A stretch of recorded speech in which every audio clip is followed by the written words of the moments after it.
का फोडायचा आहे अजून? हा? हे झाल्यावर काय का फोडायचं अजून? अजून हे फोडायचं आहे. हां. हे एक फोडायचं आहे. आणि हे जर सगळ्या फरशा काढायचे. हे वरती स्लॅब करून फोडायचं आहे. हां. आणि हे एक फोडायचं आहे. 3 मिनिटं फोडायचे आहे, फक्त पालक ठेवायचं आहे. हे काय? आता हे जाणं इथे एक बीम आहे. त्या बीमाच्या वर बीमापर्यंत फोडायचं आहे direct. हे सगळं मोकळंच होणार आहे. आता पहिले हे फोडून घेऊया. हां हे फोड.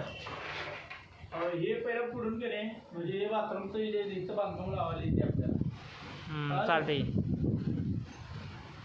भर तेवढी पडल्यावरती हा ओके. टॉली 2 टॉली भर झाल्या. साहेब मग ते खाली नेऊन टाका. होईल का खाली न्यायला आपल्याला? खाली नेऊन टाकतात बाई.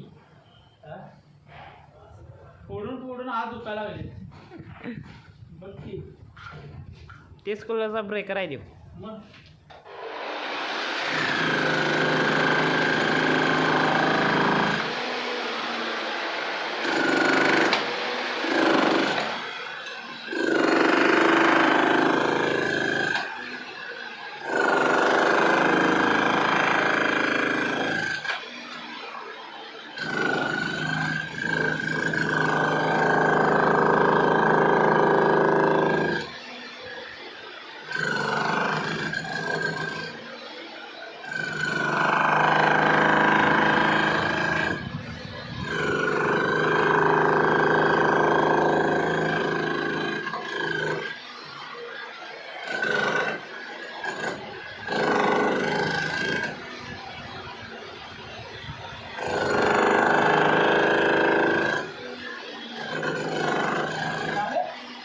अजून वाज आहे. 3 मिनिटं झालं. नाही.